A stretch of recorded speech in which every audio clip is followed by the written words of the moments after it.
Here we have a 16mm typical mining cable is used underground. This is a 16mm 3 individually screened cores and 1 pilot core. Okay, this is normally used on shuttle cars, pumps, drill rigs, etc. Okay, we are now going to do a splice. This cable has had the screens removed, and we will depict removing the screens on the other side of the cable, and then we will go on to join or to splice.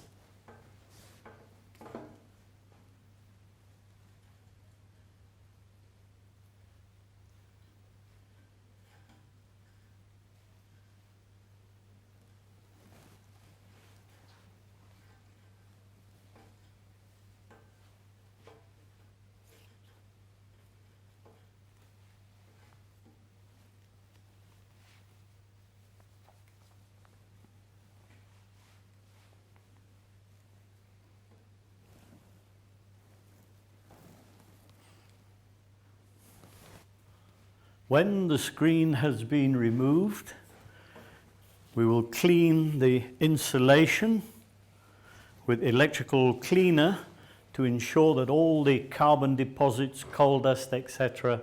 has been removed. First, we will tie the screens back so they don't get in the way when we are splicing the cable.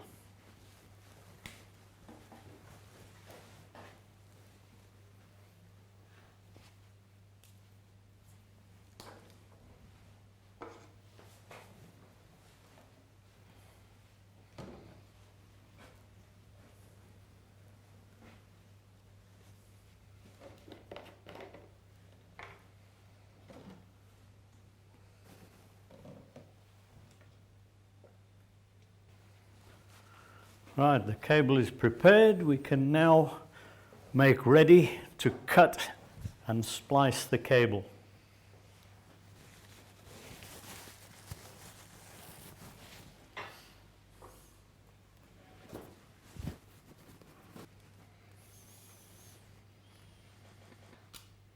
Note that we stagger the splice on the cable so that we can maintain a relatively close outside diameter of the cable, as a lot of these cables go through pulleys and tensioning devices where the cable needs to be as accurate as possible to the original OD.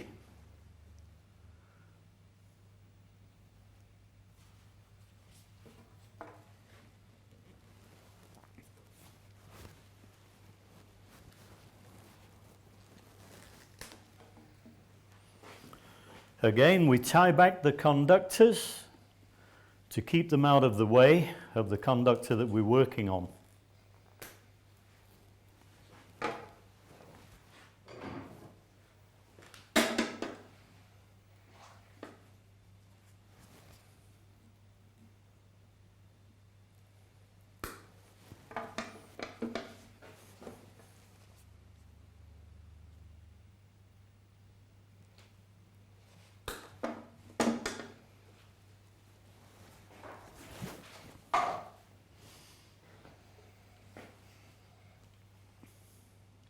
The cable insulation is penciled at this point in time, which helps getting the short ferrule on for the overlapping of the cable.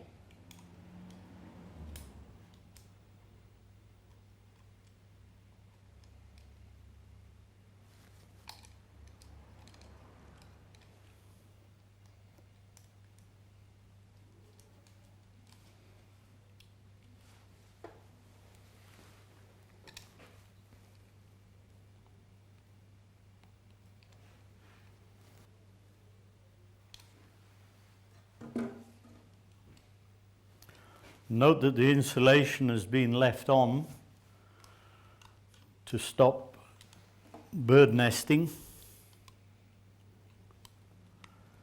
If it comes into contact with the cable bench or anybody's shirt sleeves while they're stripping the cable.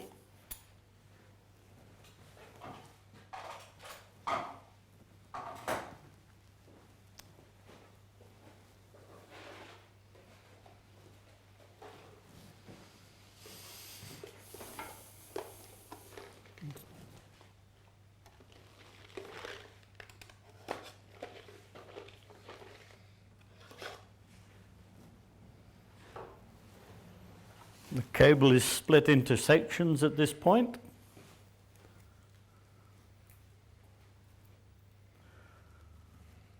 The one core is inserted into the others, and the ferrule, the short ferrule, is then pushed over the cores.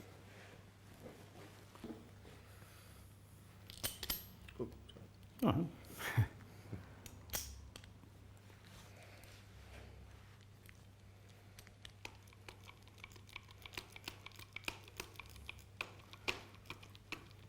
The cable is then crimped into position.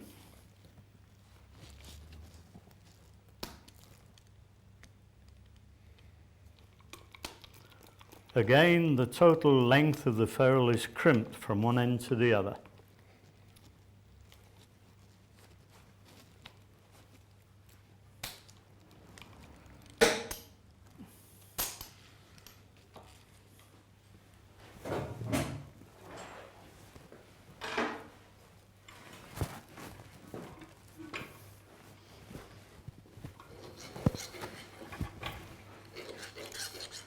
All sharp edges are removed so that they don't penetrate the insulation after we've applied.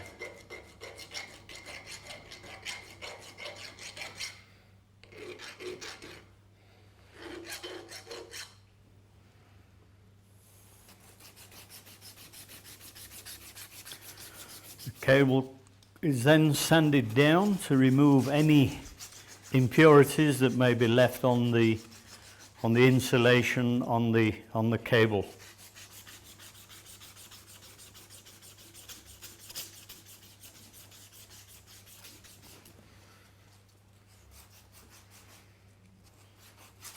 The cable is then cleaned with cleaning fluid away from the ferrule back into the crutch of the cable. If there are any impurities still left on the sheath, they are pushed back into the crutch instead of into the ferrule where the cable is joined.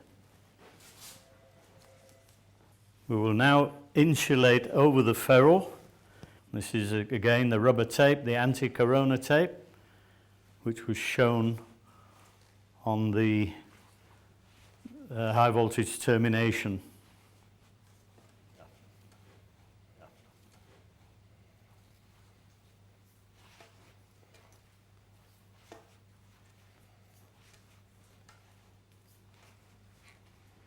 Note that the insulation is extended the full length of the conductor, and this is because the cables are normally, as reeling cables and trailing cables, are normally stretched and go through cable guides and cable rollers, which puts a strain on them, and the cable actually does move. So this then avoids the cable exposing the ferrule that is being crimped and going down to earth.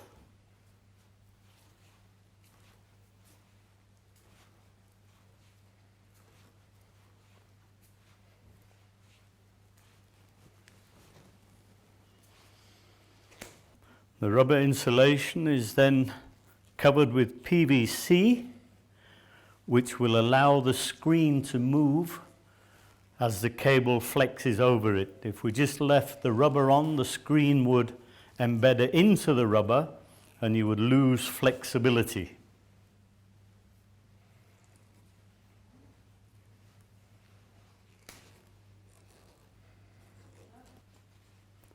The original screen will now be passed over the cable core as far as possible, connecting to the other end of the screen.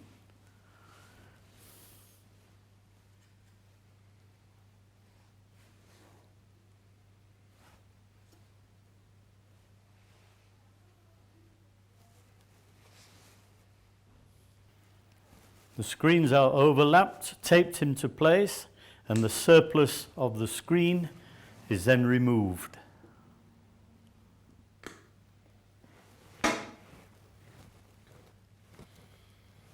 Okay, the other two phases will be completed exactly the same as the first one, and then the pilot, which has no screening, will be connected last. After all the phases and pilot have been connected, they are secured in position with PVC tape, and we will follow over the top with a metallic screen tape to ensure earth integrity. Each of the phases has its own earth integrity, but now we will bond all of the three phases earths together.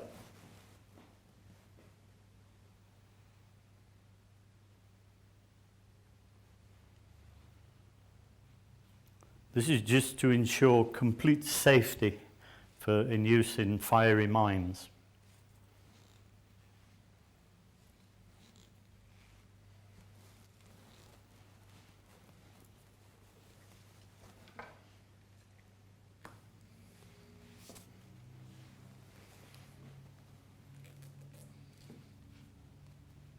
Okay, the outer sheath has been penciled for mechanical stress purposes, or to reduce mechanical stress on a sharp edge.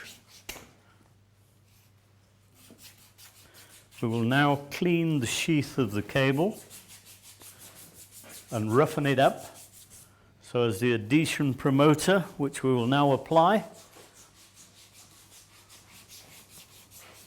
will bond to the cable. Again, the cable is cleaned to ensure that there's no surface dirt on it, to make ready for the application of the resin. The mold will now be fitted onto the cable, which will retain the resin. Here is the adhesion promoter that we spoke of earlier.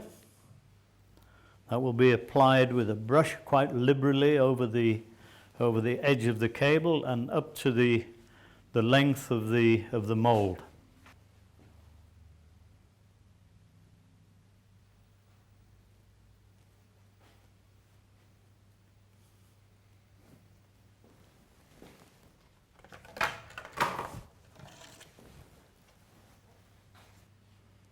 We will now apply release agent onto the inside of the mold.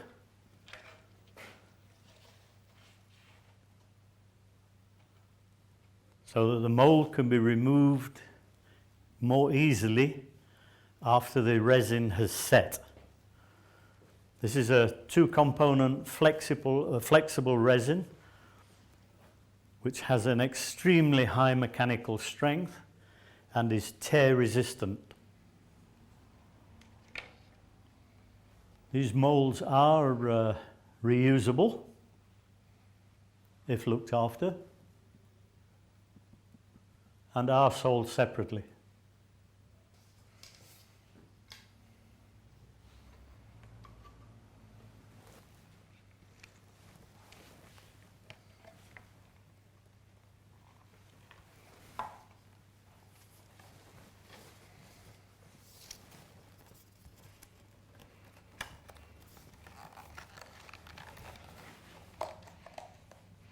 The mold is held into place with two plastic grips. Okay. And the ends of the mold are then sealed with plastic tape to stop the resin from escaping.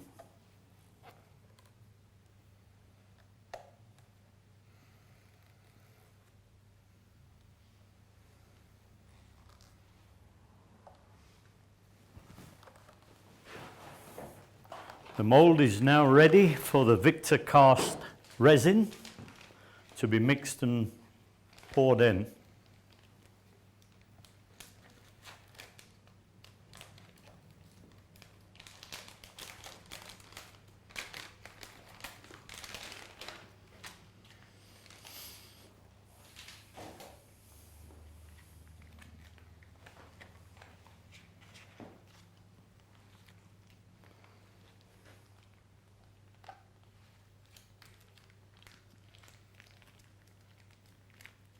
It's a two-component resin with a separator in the center.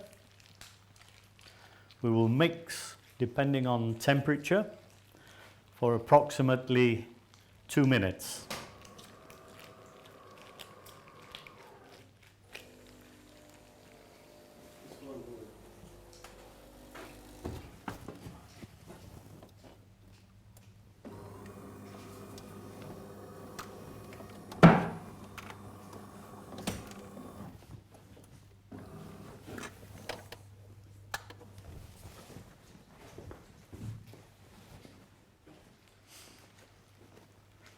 Go into the corners.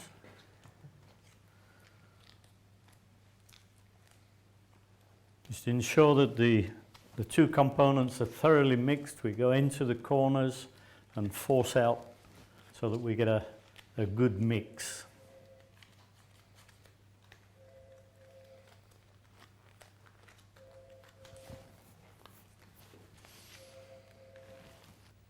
The resin is now poured from each end of the mold to allow it to flow smoothly.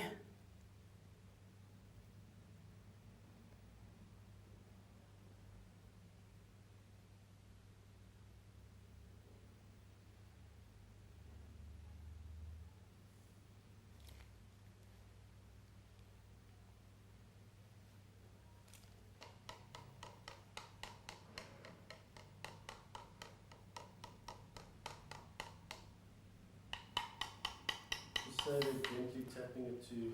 Yeah.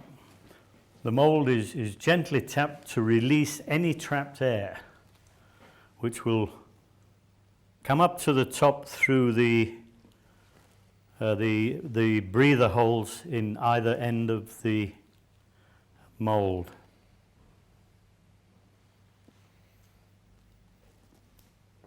The gel time on the resin is depending again on temperature. In hot climates, it's probably 10 to 15 minutes. In a cooler climate, probably 20 minutes.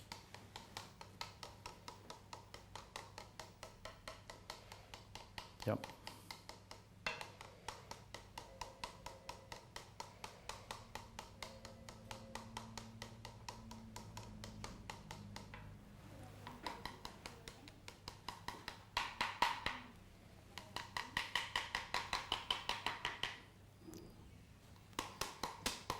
That's good.